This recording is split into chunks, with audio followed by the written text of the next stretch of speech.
안녕하세요. 생활 속의 부동산 이야기를 나누는 꿈의 집 TV입니다. 오늘은 부동산의 매매나 임대차 계약 시에 작성하는 부동산 특약에 대해서 알아보도록 하겠습니다.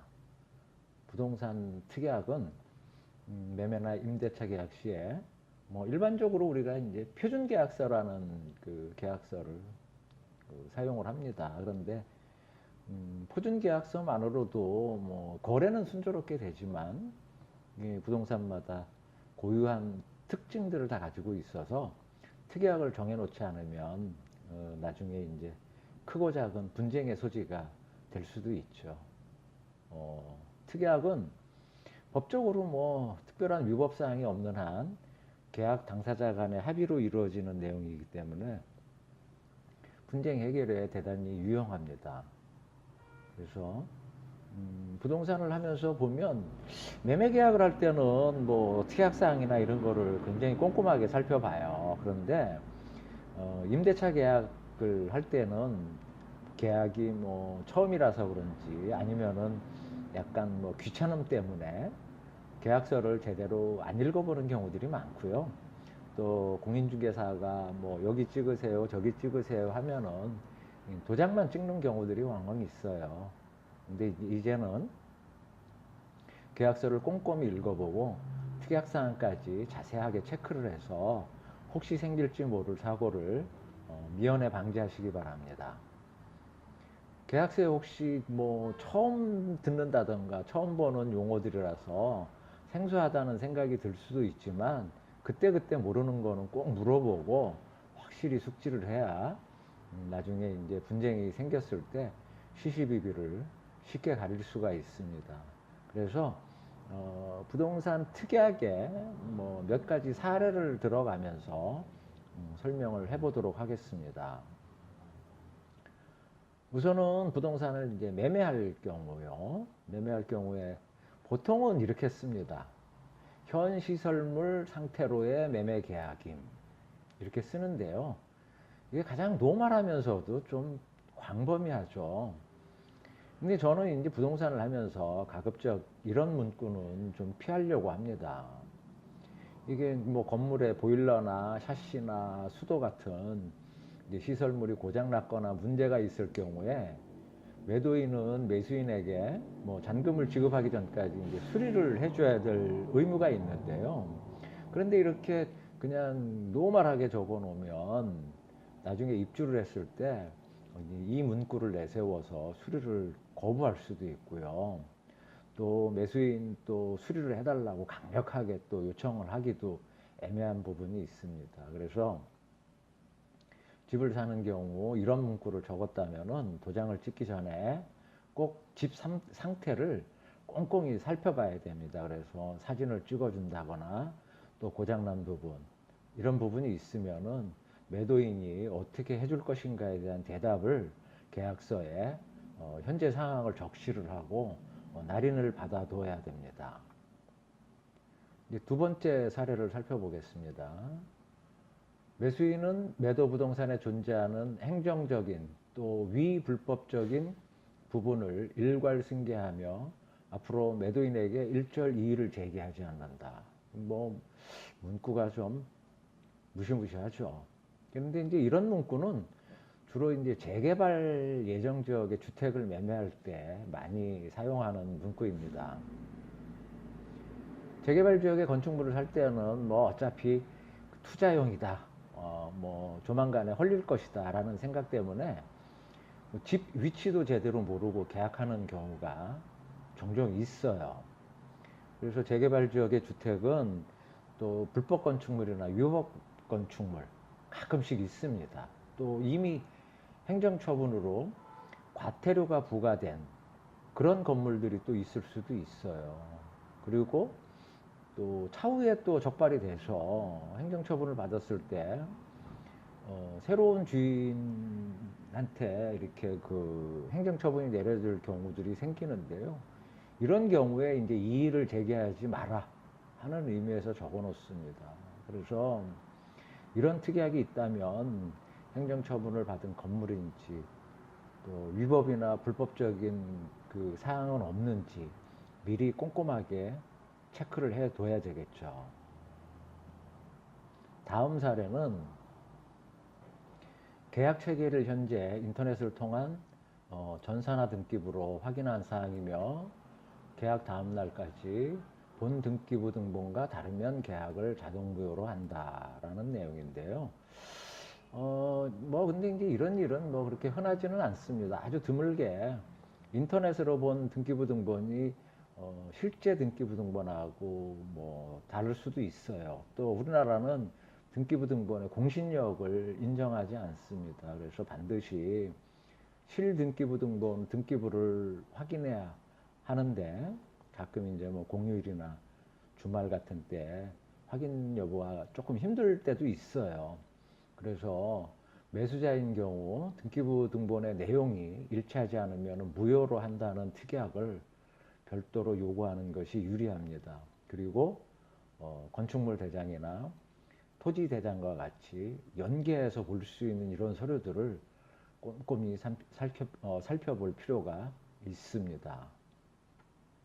다음 사례는 계약 체결일 이후 잔금 날짜까지 부동산의 권리 변동 사항이 발생하면 계약을 해지하고 매도인은 계약금의 100을 매수인에게 손해배상한다라는 문구입니다.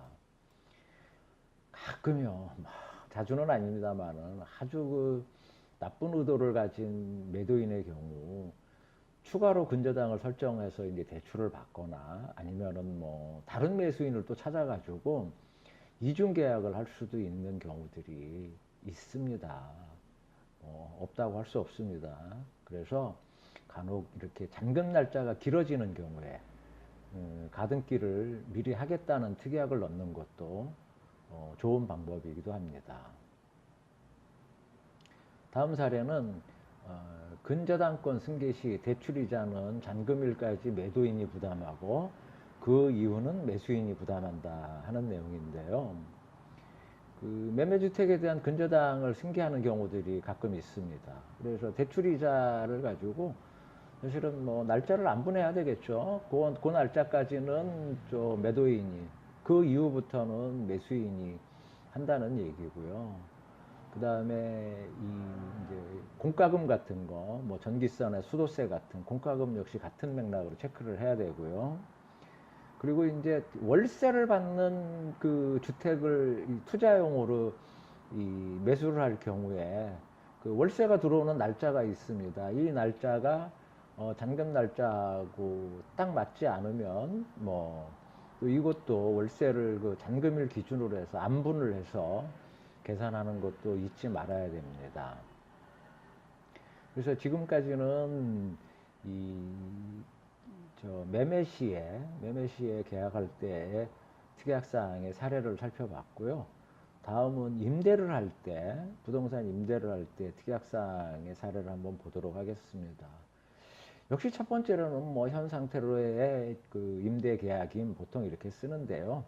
앞서 그 매매 계약의 경우와 마찬가지로 일단은 그 너무 노멀하게 쓰지 않고 집을 꼼꼼하게 살펴보고 이제 문구를 작성을 해야 됩니다. 그래서 고쳐야 될 부분이 있으면 입주 전까지 어떻게 고친다라든가 이런 부분들을 꼭 명기를 해야 됩니다. 그리고 두 번째는 계약 체결일 이후 잔금일까지 부동산의 권리 변동 사항이 발생하면 계약을 해지하고 임대인은 계약금의 100을 임차인에게 손해배상한다 하는 내용입니다. 주로 이제 신규로 입주하는 아파트의 경우에 집주인들이 아파트를 담보로 해가지고 이제 은행에서 근저당을 많이 받으려고 해요. 대부분의 경우는 그 전세금을 받아서 그거를 잔금 처리하면서 그 이제 세입자가 1순위가 되는 경우들이 대부분이긴 한데요.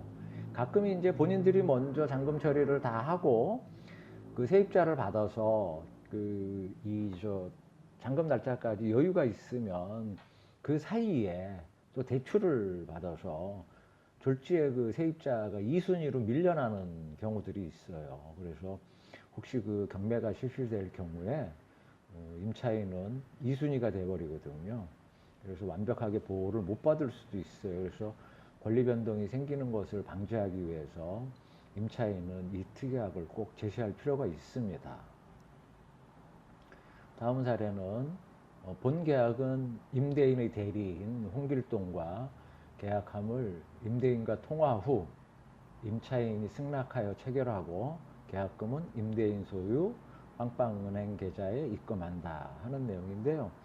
가끔 저도 부동산을 하면서 이렇게 임대차 계약을 작성하다 보면 본인이 못 오시는 경우들이 있어요. 뭐 바빠서 아니면 지방 출장 중이라서 부인이나 뭐 자녀가 대신 와서 대리로 계약하는 경우도 있고요. 또 권리인이 임대인이 뭐 너무 연로하셔서 또 대신 대리로 계약하는 경우들이 있는데요. 이런 경우에는 저 같은 경우에는 꼭 이렇게 합니다. 임대인하고 직접 통화를 해요. 그 한뼘 통화라 그러죠. 주변에 이제 뭐 대리인 또 임차인 다 같이 있는 자리에서 통화를 하면서 녹취를 합니다. 그렇게 해서 계약서를 작성을 하죠. 그럼에도 불구하고 이런 내용은 꼭 이 특약 사항에 넣어야 됩니다. 그리고 다음 사례를 또 살펴보면 임대인은 보일러나 전기 수도 시설 등의 수리 비용은 부담하되 전구 교체 또 수도꼭지 등의 수리 비용은 임차인이 부담한다라는 내용인데요. 사실 이 내용은 좀 더 구체적으로 바뀌어야 돼요. 보일러와 수도 전기 시설의 현재 상태는 양호하나 임차인의 관리 소홀로 동파 시에는 임차인의 책임으로 한다. 이렇게 적는 게 사실은 좀 맞습니다. 그래서 지난 겨울 또 뭐 재작년 겨울 굉장히 추웠어요.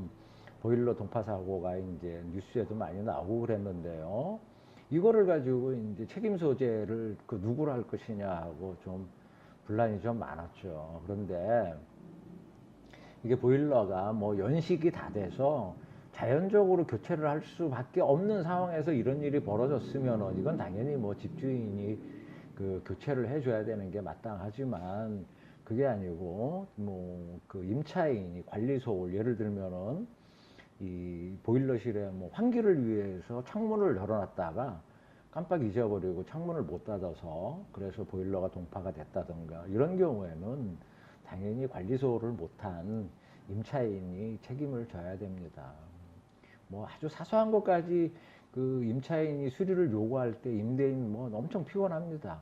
그런데 또 보일러나 수도 배관 같이 큰 비용이 드는데도 나 몰라라 하는 뭐 배짱 임대인도 있기는 있는데요.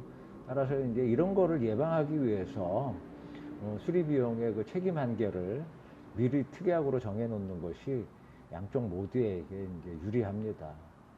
그래서 이제 지금까지는 뭐 매매 임대차 시의 특약 사항을 살펴봤는데요.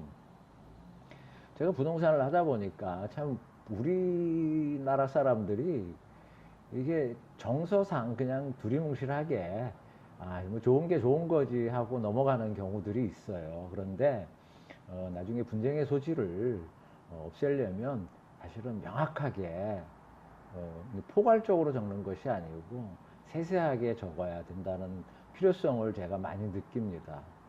이제 외국의 경우 원상복구에 대한 특약의 예를 한번 옮겨보면은요. 물론 뭐 이거는 영어로 이렇게 쭉 표기가 돼 있는 거를 한글로 옮겨 놓은 건데요. 목적물이 변경. 입주자는 법에 보장된 바를 제외하고는 소유주의 서면 동의 없이 목적물 어느 부분에도 페인트 칠, 도배, 개조, 잠금 장치의 변경 또는 설치, 안테나 기타 장비의 나사, 고정 장치, 대못 또는 접착 물질, 간판, 기타 전시물의 설치를 해서는 안 된다라고 이렇게 아주 세세하게 디테일하게 적어 놓습니다. 그리고 또 다른 예를 보면 그림 걸기 및 목과 나사 사용 해가지고 이렇게 딱 못을 박아서 임차인은 그림, 기타, 벽걸이 장식을 설치할 수 있으나 목과 고정 장치는 가능한 한 작고 목적물의 손상을 덜 주는 것으로 사용해야 된다. 천정에 거는 설치물은 허용되지 않는다. 임차인은 거대한 구멍을 내는 토글볼트나 이와 유사한 고정장치를 사용해서는 안 된다. 임차인은 모든 구멍을 메우고 덧댈 책임이 있다. 구멍을 메우거나 덧댄 흔적이 눈에 잘 띄는 경우 임대인이 벽, 경우에 따라서는 천장을 포함해서 수리하고 새로 페인트 칠하는 데 드는 비용은 임차인이 부담한다. 라고 이렇게 아주 구체적으로 적어 놓습니다. 그래서 조금은 좀 인정머리가 없는 특약처럼 보이기는 하지만 오히려 그 깔끔하게 임대차를 마무리할 수 있는 이런 장점도 있습니다. 그래서 우리도 구체적이고 명시적으로 특약사항을 적어 놓는다면 임대인이나 임차인이 서로 안심하고 임대계약서를 작성하고 또 잘 지낼 수 있겠죠. 그래서 오늘은 주택의 매매 시와 또 임대차 계약 시에 필요한 특이하게 몇 가지 사례를 살펴보았습니다. 다음 시간에 또 뵙도록 하겠습니다. 감사합니다.